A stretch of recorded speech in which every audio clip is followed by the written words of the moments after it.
Hello everyone, very warm welcome to Think Constructive. I am Isha and this is the fifth session for Python for All series. In this session, I will be talking about data types, numbers and type checking. Alright, so let us start with the data types discussion. It is made up of two words, data plus types is equal to data types. That means the variety or the types of data available for any programming language is called data type. All right. So a data can be of, numerical type or textual data or audio video format of data also. So, and in nowadays data is immense, that we all know. Data is everywhere. So coming back to the programming fundamental with respect to Python, there are multiple different types of data which Python provides, and I will show you which are the major categories of Python data types. So here are the category of Python data types. So first one is number category. Okay, and in number category there are majorly three types of data available in Python: integer, float and complex.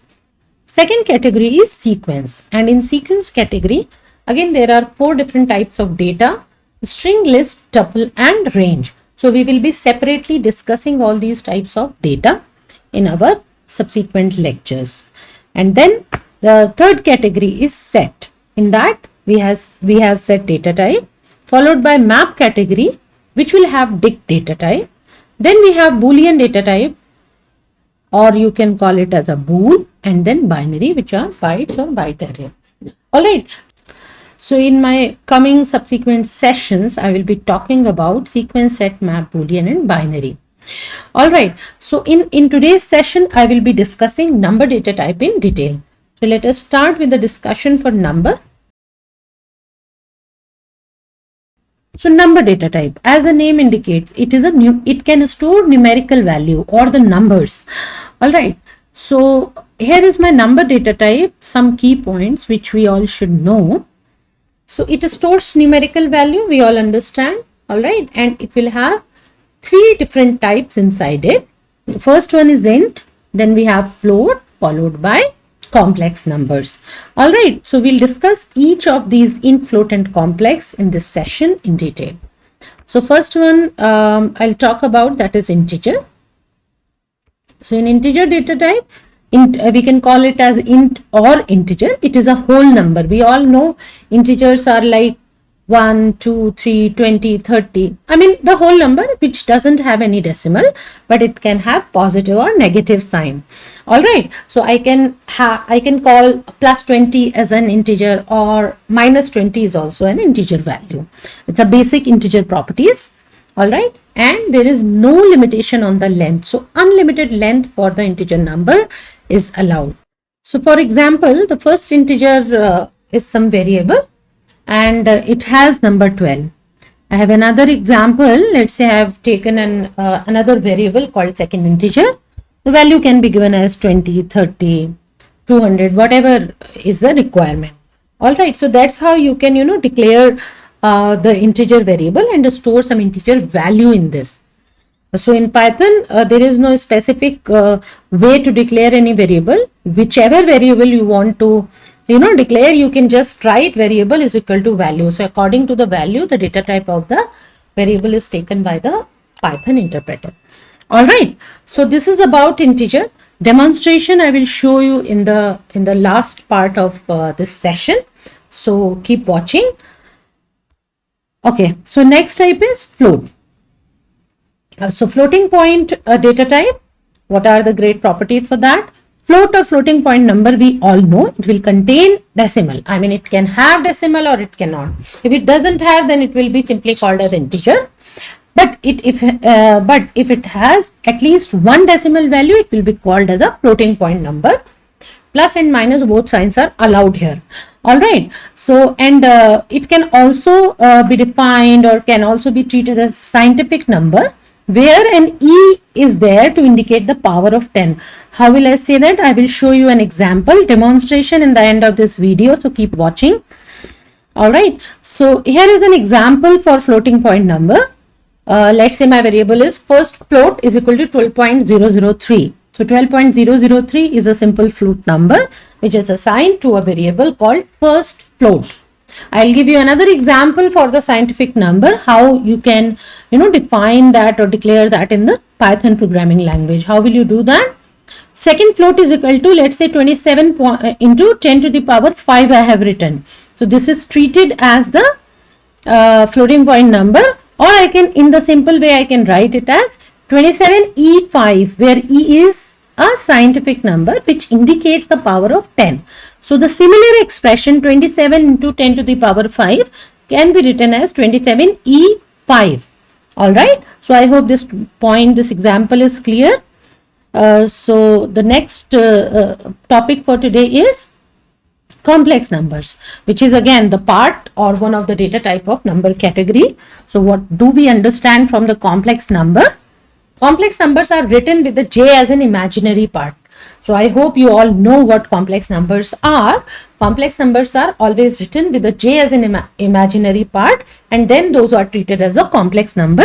So to have the complex number is totally allowed in Python, and again declaration and assignment of the value process would remain same, which we have just now discussed. So here is an example for that. So here is a first complex number. So first complex is equal to 7 plus 4j. So since I have written j here, that means this is treated as a complex number. All right. So first complex is equal to 7 plus 4j. So 7 plus 4j entirely will become the complex number because of the j is given in this number. So first complex variable will become the complex number or the complex variable. All right. Here is a second example. Again, plus and minus both signs are allowed. So second complex, let's say I'm writing minus 20j, or you can write any other number followed by j. So that will be treated as the negative complex number because j is given here. All right. So this is all about numbers. We have discussed all three categories of the numbers: integer, float, and complex, and what number category as a whole. All right. I will now talk about the next part of this session, and then we will have a demonstration of all these discussions, whatever we are having right now. All right. So the next topic for today is the type checking. Type checking for what? For a particular data type, to know what kind of data a particular variable is holding. So since in our small examples, if I am writing var1 is equal to 12, by just looking at this, I know it will be the integer variable. But what if I have written a very big project, and in my project or in my that big code, I would want to know in between, because of some requirement, that what will be the type of the data, or I want to put a kind of condition there that if the data type is integer, take this action, or if the data type is float, take another action. So in such kind of scenarios, this type checking is going to be extremely helpful. All right. So here are some key points for the type checking. The first one is, how can you check the type of any data, right? So if my requirement is to check the type of any data, I will be using the type function. For now, I am not explaining the function, that I'll be covering in my later lectures. So keep watching and please subscribe so that you can, keep on getting all the updates. All right. So coming back to the original topic, that is my type function.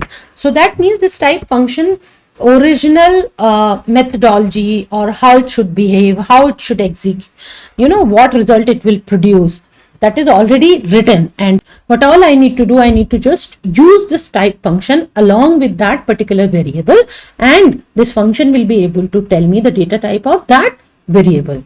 All right. So here is an example for that.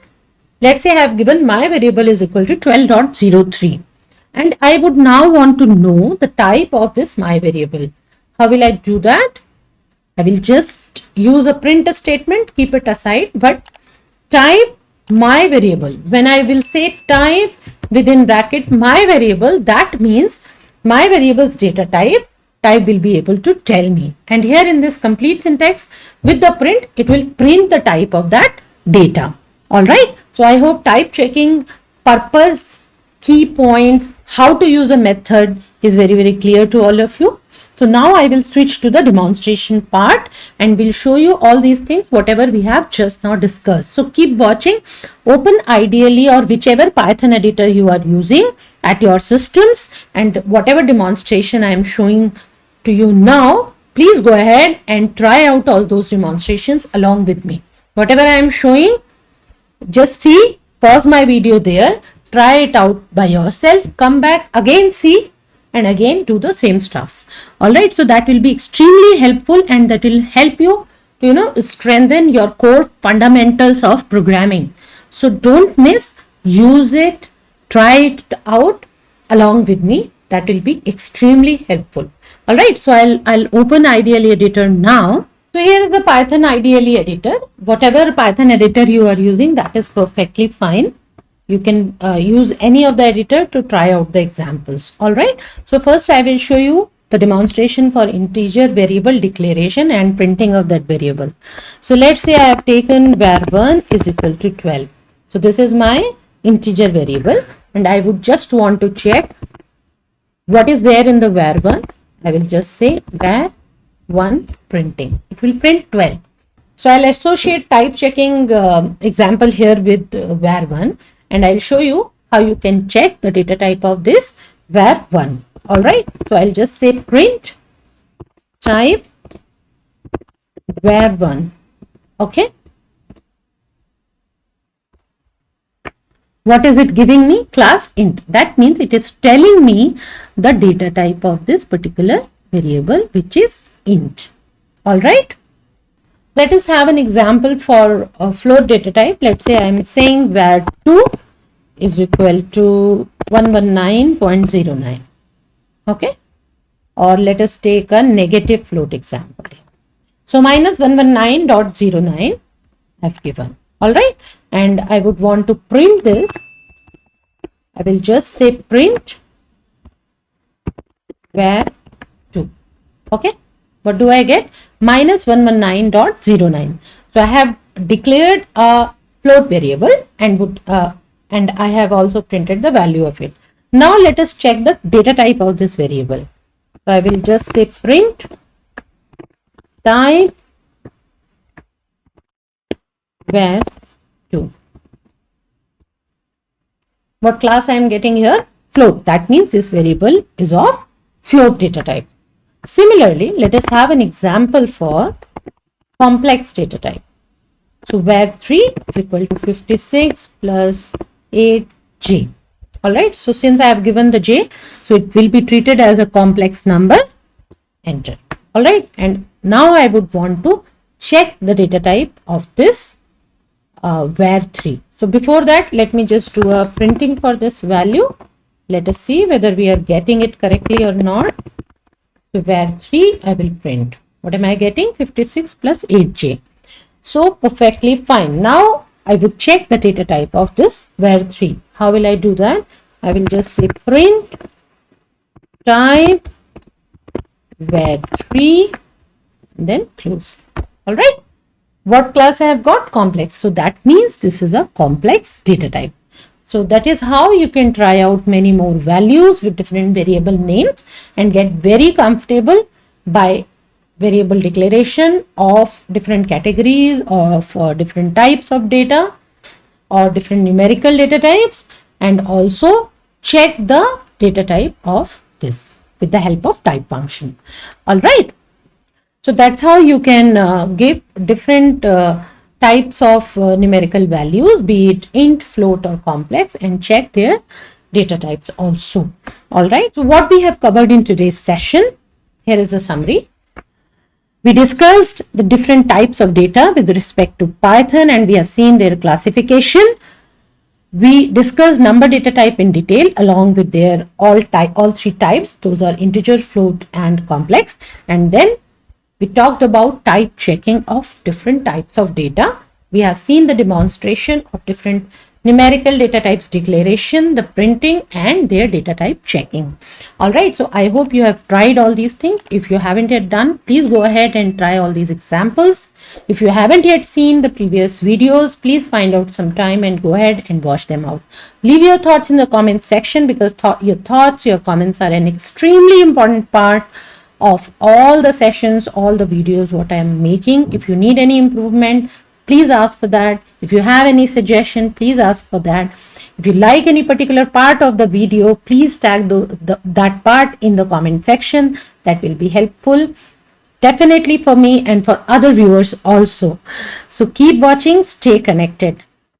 Thank you everyone for watching this session. I hope you felt a bit more comfortable with the Python basics. If you liked the session, hit the like button and subscribe to the channel. Leave your thoughts in the comment section. See you in the next session. Bye for now.